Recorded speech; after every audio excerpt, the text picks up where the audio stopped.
Unha parte tamén que consideramos moi importante dentro destas xornadas é que hai centros de ensino que xa están a traballar a memoria, que teñen iniciativas que foron sacando moitas veces de maneira intuitiva ou bueno, en solitario e é interesante tamén que se coñezan estas iniciativas polo que poidan servir de inspiración para outras cousas. Hai xente que ten moito medo, que non me vayan a copiar aquí o que se quere, que se copie, que todo o que se fai aquí sirva de inspiración e de traballo para as demais, porque iso se pode traballar destes temas en rede.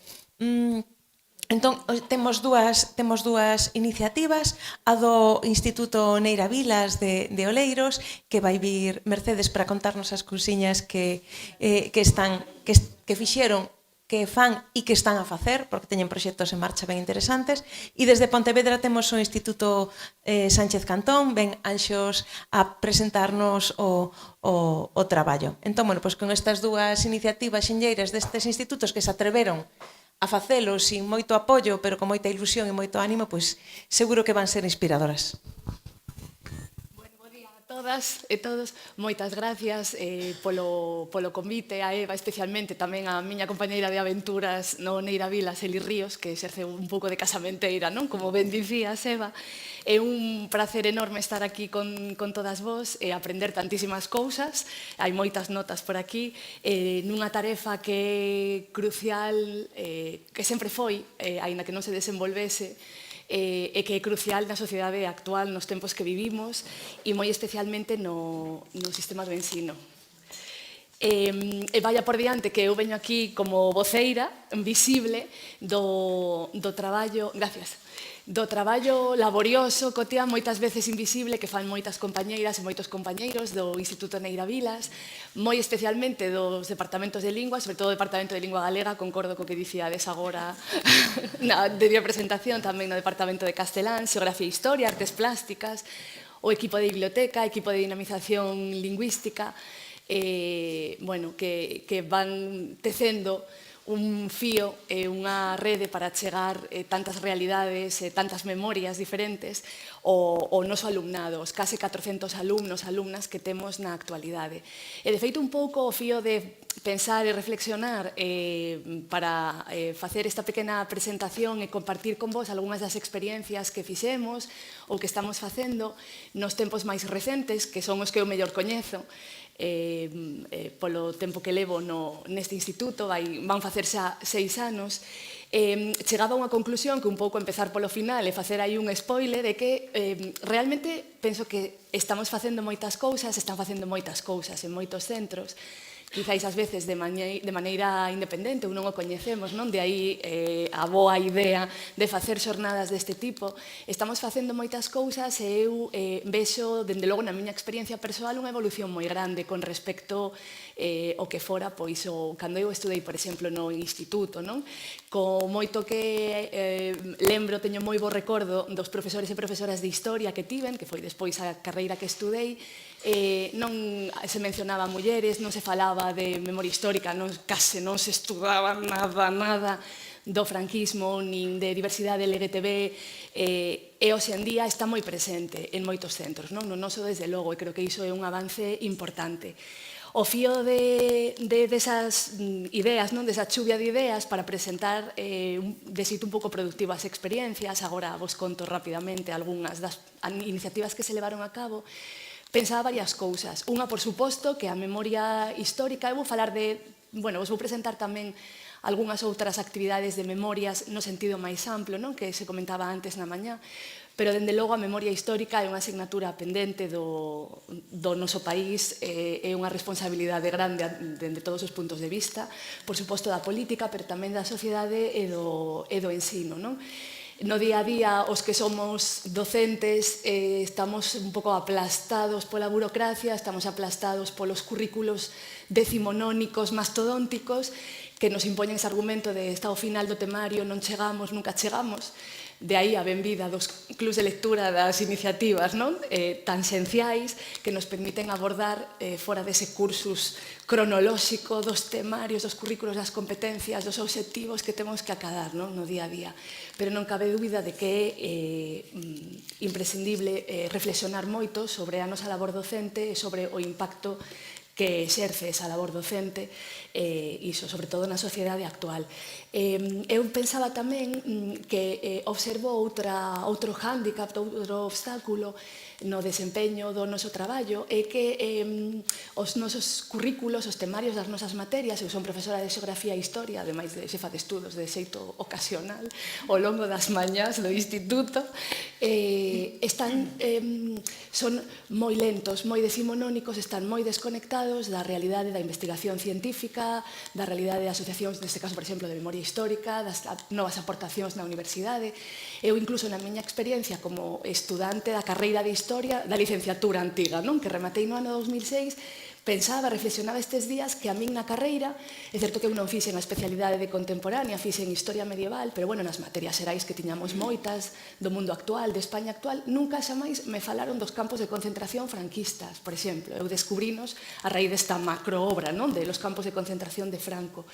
Nunca me falaron dos desplazamentos forzosos, non? Da poboación para establecerse neses poboados arquitectónicos fantasmagóricos, que é a temática que tamén reflexa Brais Lamela, non? En Ninguén queda. Entón penso, bueno, que aí tamén temos un fío para reflexionar e para replantear a nosa labor docente. E logo penso, enlazando con tantas cousas que xa se dixeron, e comentaba, por exemplo, Susana, non? Na súa presentación, que é imprescindible a microhistoria, as achegas dende a memoria local, dende a memoria familiar, porque ao final é co que conectamos todas e todos, e co que conectan, penso eu, moi especialmente os adolescentes, non? Que só se interesan por aquilo inmediato, tangible, que lles afecta de alguna maneira, e senón é unha cousa lonxana. Non coñecía a túa obra, Susana, sei que agora xa a coñezo, pensaba nesta que sí me parece super suxestiva, non? De quen non ten unha voz fascista, un título xa de por sí super interesante, a obra de Ima López Silva, non? Entón, bueno, un pouco con todas estas ideas na cabeza dos obstáculos e das realidades que temos no centro, eu quería vos presentar, e organicei así de maneira un pouco como temática, distintas actividades, proxectos, liñas de traballo que se fixeron nos últimos anos, bueno, por se hai algunha idea que se poida reutilizar, copiar, extrapolar a outros lugares, nos vosos centros, non? Que é o obxectivo fundamental. En primeiro lugar, por suposto, no noso centro sempre temos moi presente a memoria de Neira Vilas, non? Do autor que inaugurou o Instituto 2 de maio de 1989 e que leva o seu nome, non? Que lle dá nome ao noso centro. Todos os anos temos como superinstitucionalizada, consolidada no centro, a celebración da Semana Neira Vilas arredor do 27 de novembro, da data do seu pasamento, e, bueno, en función do ano e das circunstancias, organízanse sempre diferentes tipos de actividades, dende charlas sobre distintas temáticas, obradoiros artísticos, teñense feito sobre ilustración, por exemplo, coas magníficas ilustracións da obra de Neira Vilas.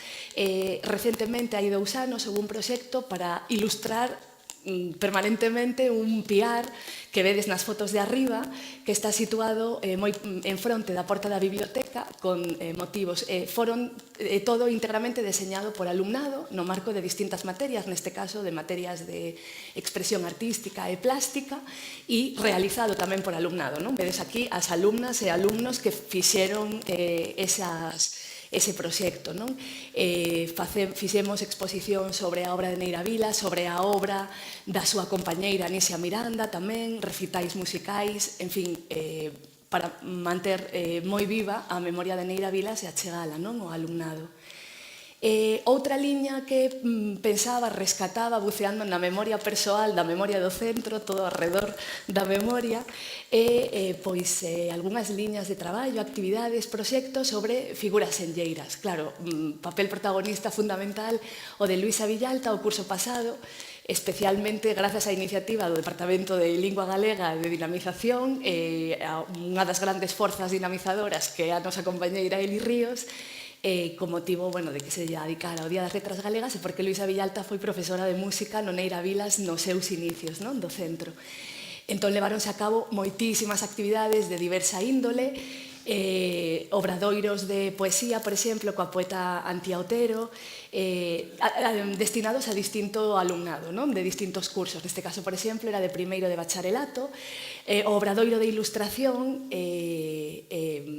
desenvolvido por Laura Suárez, que é a ilustradora da obra que vedes aí, Luisa Villalta, Alma de violino, escrita por Beatriz Maceda e Eli Ríos, destinado neste caso ao alumnado de primeiro de ESO, no que plantexaron e deseñaron e ilustraron a súa cuberta para a obra de Luisa Villalta e logo fixose unha exposición con motivo do Día das Letras Galegas de todas esas obras e traballos realizados polo alumnado.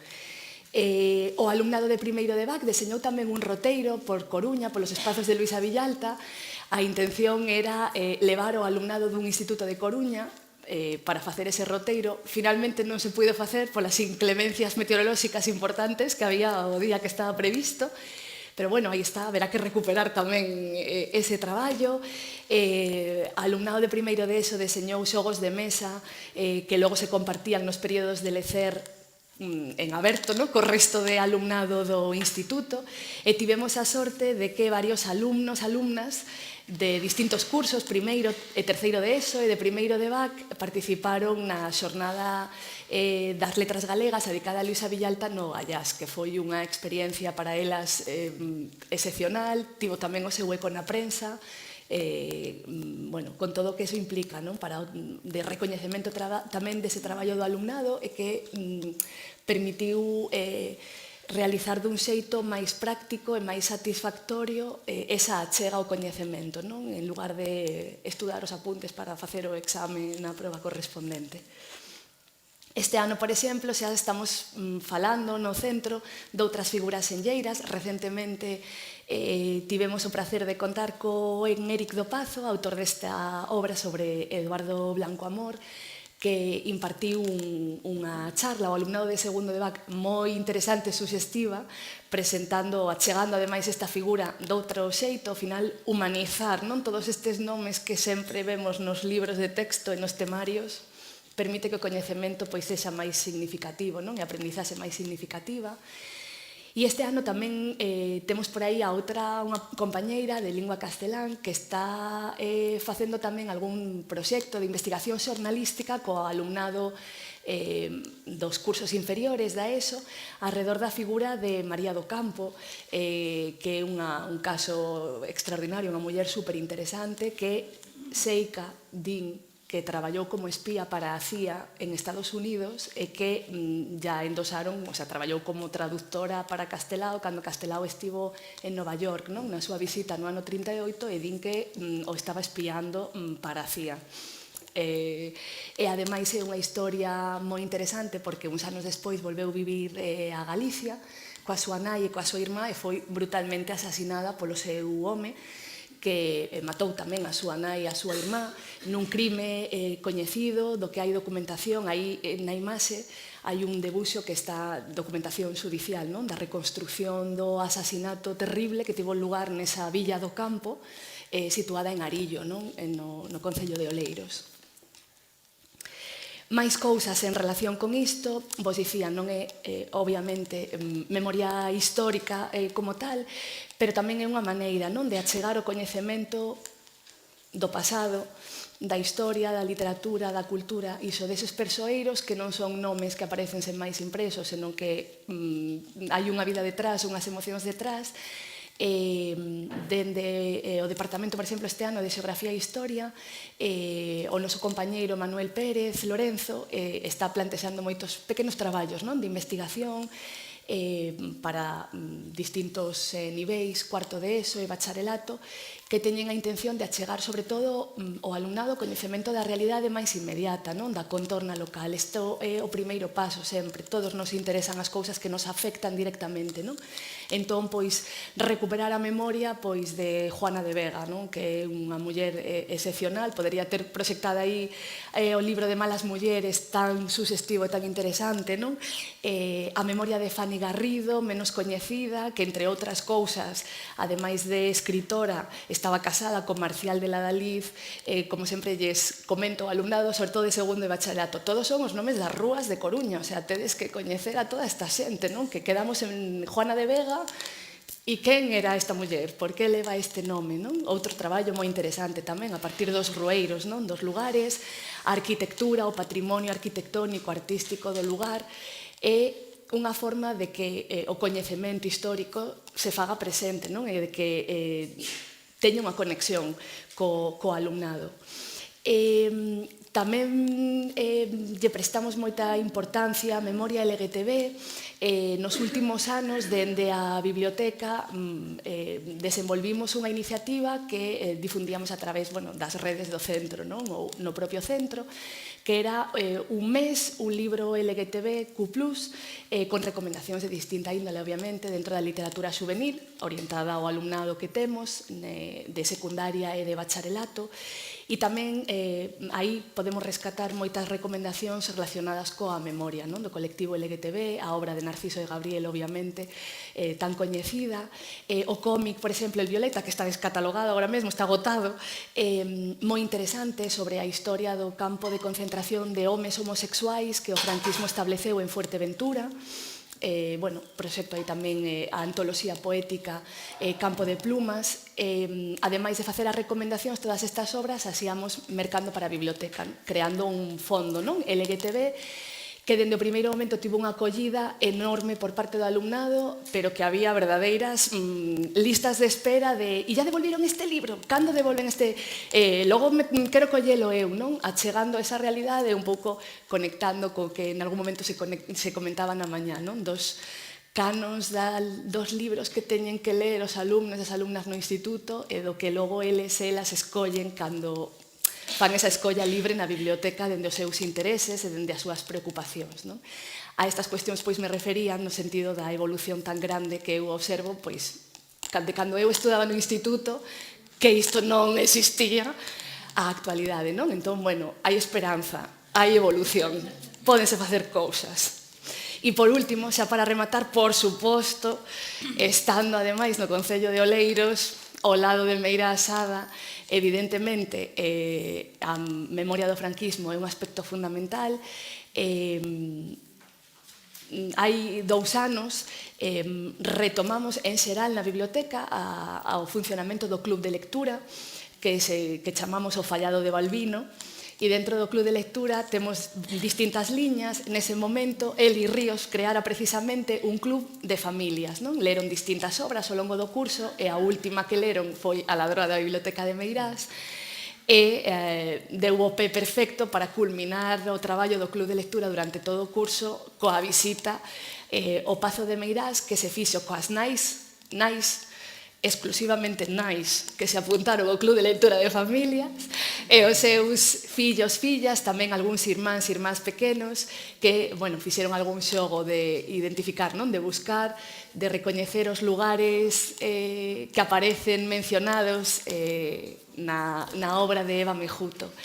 E en relación con isto, este ano estamos argallando e traballando, xa iniciamos en o comezo de curso, ao final un proxecto isto que queda sempre moi bonito, interdepartamental, transversal, moi ben, pero o interese é o alumnado, neste caso o alumnado de cuarto, que ademais é o que titula na educación obrigatoria, é o que tantas veces, ao longo de tantas van pasando, non? As promocións titula tanto alumnado na ESO sen ter estudado nunca o franquismo, porque nunca chegamos a ese tema. Vamos a ter que darlle a volta ao temario. Entón, o alumnado de cuarto do noso instituto, no primeiro trimestre, traballaron e leron A ladroa da biblioteca de Meirás, traballaron tamén dende lingua castelá a obra de Pardo Bazán.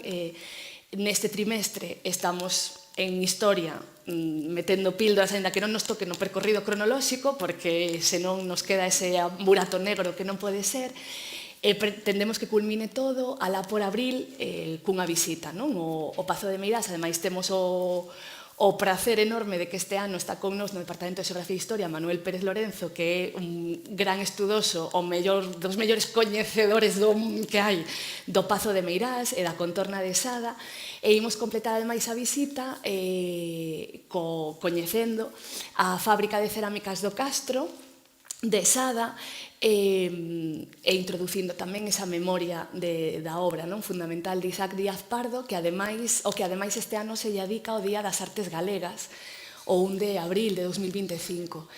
Entón, bueno, eu penso, esperamos que este ano se sea tamén un punto de inflexión no traballo da memoria histórica e sigamos avanzando e traballando neste senso.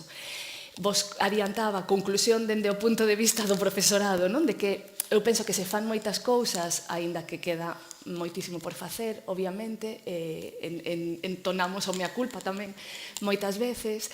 Dende o punto de vista do alumnado, en termos xerais, a recepción destas actividades, iniciativas, é maravillosa. O sea, o alumnado, penso, polo menos na miña experiencia persoal, está ávido de coñecer de maneira máis sistemática, máis profunda, a todo que é a historia máis recente de España, guerra civil, franquismo, porque transición, porque teñen todos os presuizos incorporados na cabeza a través das redes sociais, da información que chega, das memorias familiares, claro, que son diversas, pero falta o coñecemento crítico, a labor crítica para incorporar todo iso, e sempre o reciben con moitísimo interese e con moitísimo entusiasmo.